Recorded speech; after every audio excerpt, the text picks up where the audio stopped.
Bismillahirrahmanirrahim.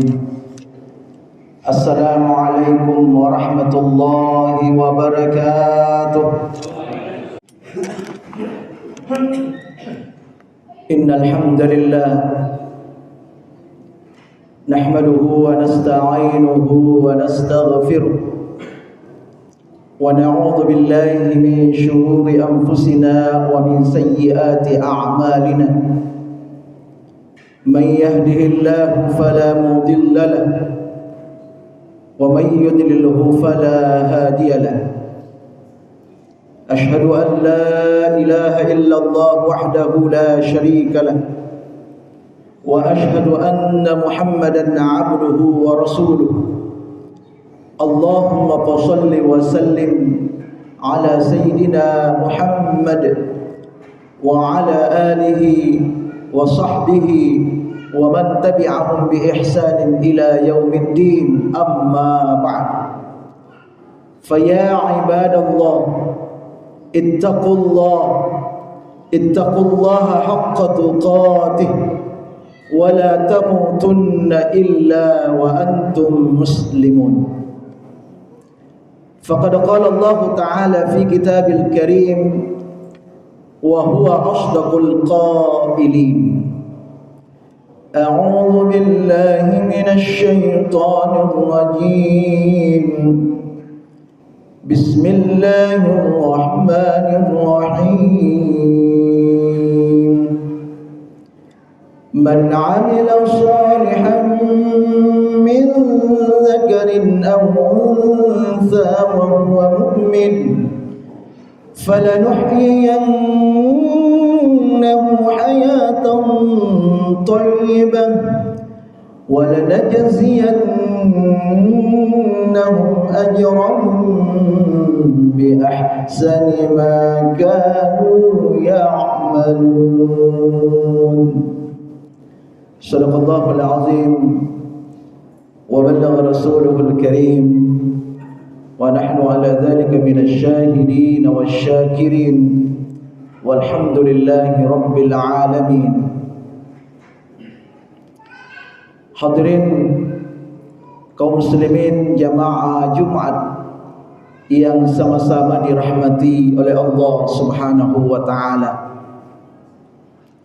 Bersyukur kepada Allah Subhanahu wa taala dengan sama-sama mengucapkan alhamdulillahi rabbil alamin. Bersalawat kepada Rasulullah sallallahu alaihi wasallam dengan sama-sama membaca Allahumma salli ala sayyidina Muhammad wa ala ali sayyidina Muhammad. Hadirin jamaah Jumat yang sama-sama dirahmati oleh Allah Subhanahu wa taala. Kemarin tepatnya pada tanggal 10 November tahun 2022 ini negara kita memperingati Hari Pahlawan. Ketika kita mendengar kata pahlawan,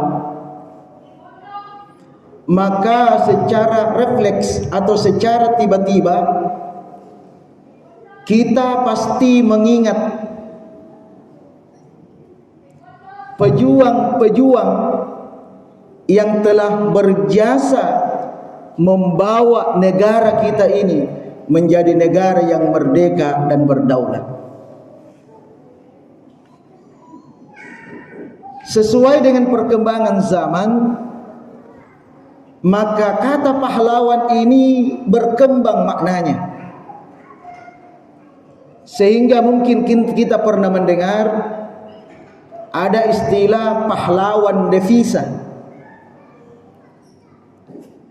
Pahlawan devisa ini itu ditujukan kepada saudara kita sebagai TKI yang ada di luar negeri bekerja di sana.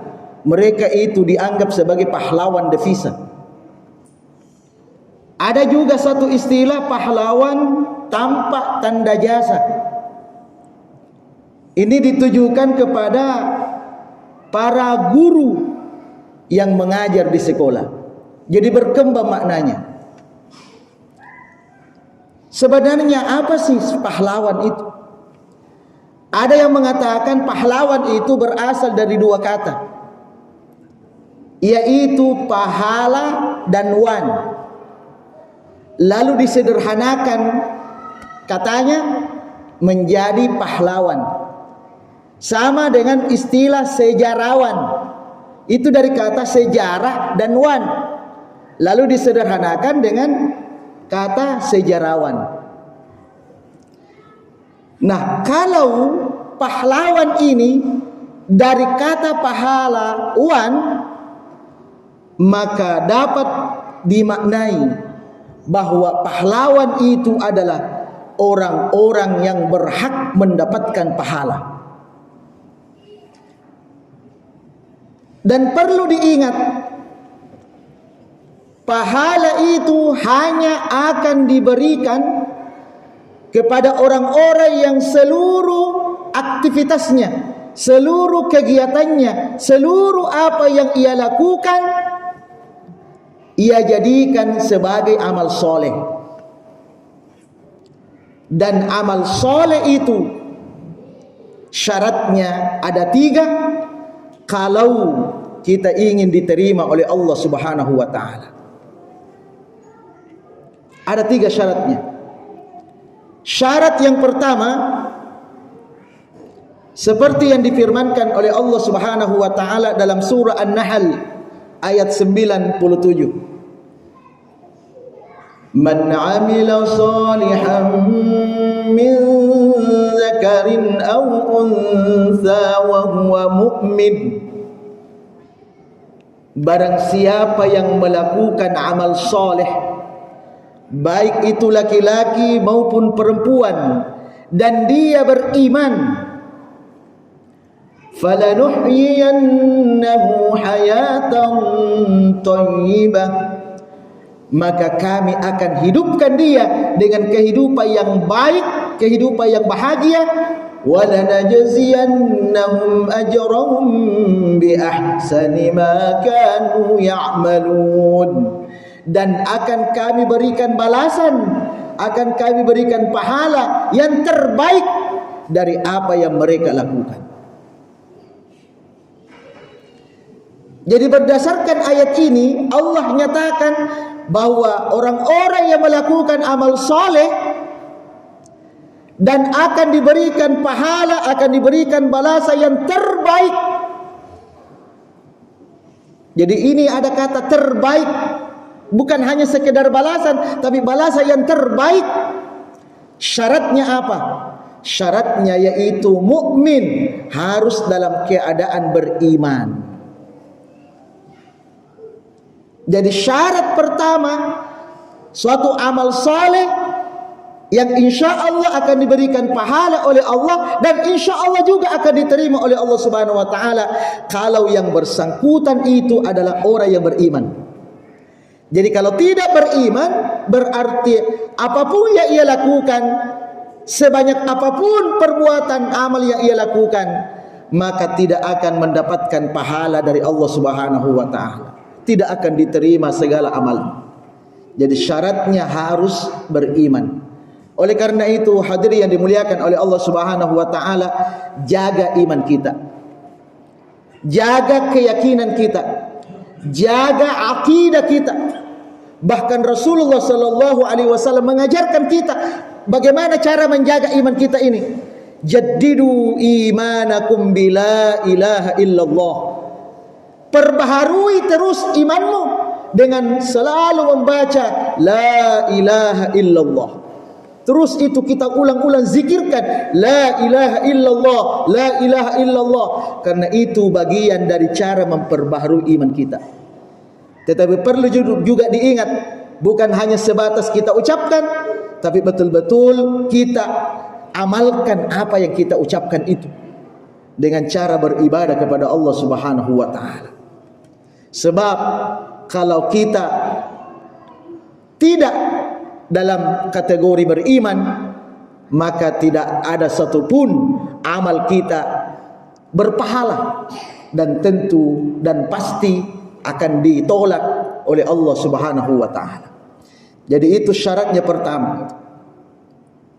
Syarat yang kedua agar amal ibadah kita, amal soleh kita diterima oleh Allah Subhanahu wa taala, seperti yang difirmankan juga oleh Allah dalam surah Al-Bayyinah, "Wa ma umiru illa liya'budullaha mukhlishina lahuddin."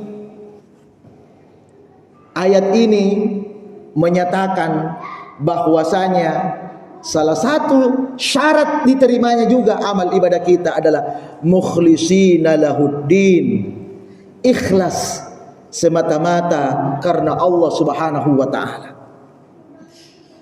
Jadi ketika kita melakukan amal soleh, ketika kita akan melaksanakan salat, ketika kita akan melaksanakan ibadah puasa, ketika kita akan melaksanakan ibadah haji, maka niatnya satu saja, yaitu semata-mata mengharapkan ridha Allah Subhanahu wa taala, ikhlas karena Allah Subhanahu wa taala.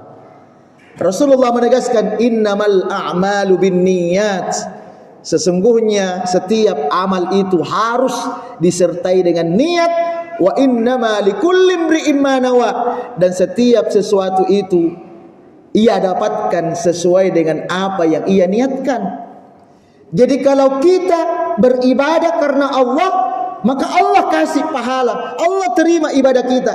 Tetapi ketika kita beribadah bukan karena Allah, maka kita hanya dapat sesuai dengan yang kita niatkan. Misalnya karena dunia, maka dia hanya dapat dunia, tapi tidak dapat akhirat, tidak dapat pahala, dan tentu tidak akan diterima ibadah kita oleh Allah Subhanahu wa taala. Ya, jadi mari kita selalu berbuat, beramal itu karena Allah Subhanahu wa taala.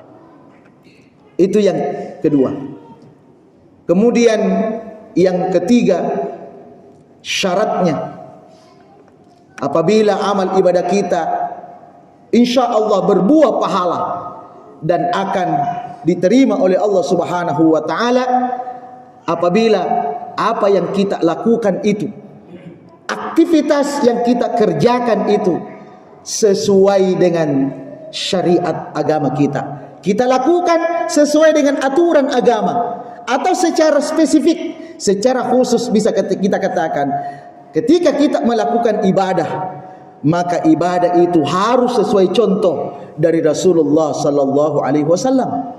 Kita salatlah seperti yang dicontohkan oleh Nabi, karena Nabi pernah menjelaskan, "Shallu kama raaitumuni usalli." Salatlah sebagaimana engkau melihat saya salat. Artinya ketika kita salat harus seperti caranya Nabi. Oleh karena itu mari kita belajar. Ketika kita merasa bahwa salat saya ini masih banyak kekurangan, jangan malu bertanya sama ulama. Dan juga jangan malu ingin diajarkan oleh ulama. Karena inilah yang menjadi masalah sekarang.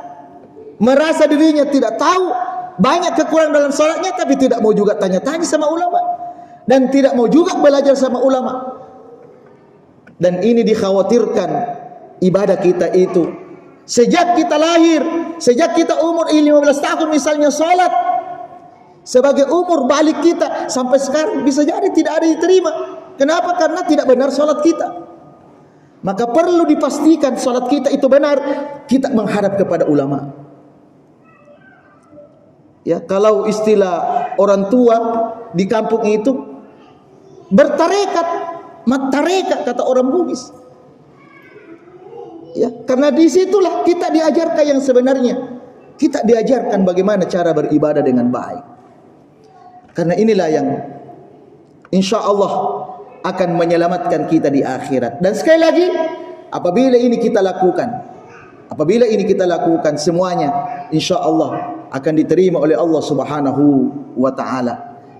Dalam konteks kepahlawanan, apapun yang kita lakukan harus sesuai dengan aturan agama.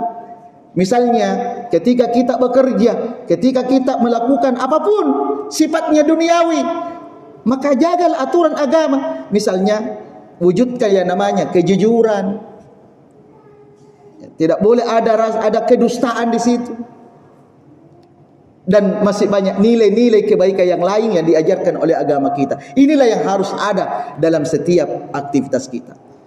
Oleh karena itu, sekali lagi, mari kita melakukan amal soleh dengan catatan tadi, penuhi 3 unsur ini. Yang pertama, iman. Kita harus dalam keadaan beriman, yakin kepada Allah Subhanahu wa taala.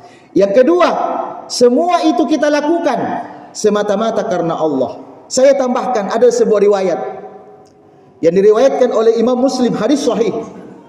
Ada seorang pejuang, ada seorang mujahid, ditanya oleh Allah Subhanahu wa taala. Dia berkata, "Ya Allah, saya ini pejuang, ikut berperang, bahkan saya ini mati syahid. Saya ini meninggal dalam keadaan berperang. Dan saya ini lakukan semata-mata karena Engkau." Tetapi apa kata Allah? Allah Maha tahu. Allah mengatakan, "Tidak, kamu bohong. Kamu dusta. Sebenarnya kamu itu ikut berperang, ikut berjuang sebagai mujahid. Niatmu karena ingin disebut pahlawan. Niatmu karena ingin disebut orang berjasa. Karena kamu ini kuat, hebat. Hanya itu saja, bukan karena saya." Lalu Allah Subhanahu wa taala memerintahkan kepada malaikat untuk menyeret orang itu, lalu dilemparkan ke dalam neraka. Nauzubillah, summa nauzubillah. Itulah akibatnya kalau kita beramal, bahkan amal itu nyawa taruhannya, tapi bukan karena Allah, tetap neraka tempatnya. Tidak akan diterima amal ibadah kita. Kemudian yang terakhir, yaitu hendaknya ketika kita melakukan amal soleh, maka lakukanlah sesuai dengan aturan agama kita. Atau secara spesifik kalau ibadah, maka lakukan seperti yang dicontohkan oleh Rasulullah sallallahu alaihi wasallam. Insyaallah dalam hubungannya dengan pahlawan ini, maka ketika ada orang berbuat, dia lakukan semua ini, baik untuk kepentingan negara misalnya, atau untuk kepentingan agamanya, maka inilah sesungguhnya pahlawan yang diakui oleh Allah Subhanahu wa taala. Banyak pahlawan tapi hanya diakui oleh negara, tapi belum tentu diakui oleh Allah Subhanahu wa taala. Mudah-mudahan kita semua ini insyaallah bisa menjadi pahlawan dan insyaallah juga diakui oleh Allah Subhanahu wa taala. Barakallahu li wa lakum fil Qur'anil azim wa nafa'ani wa iyyakum bima fihi minal ayati wa dzikril hakim wa taqabbala minni wa minkum tilawatahu innahu huwas samiul basir.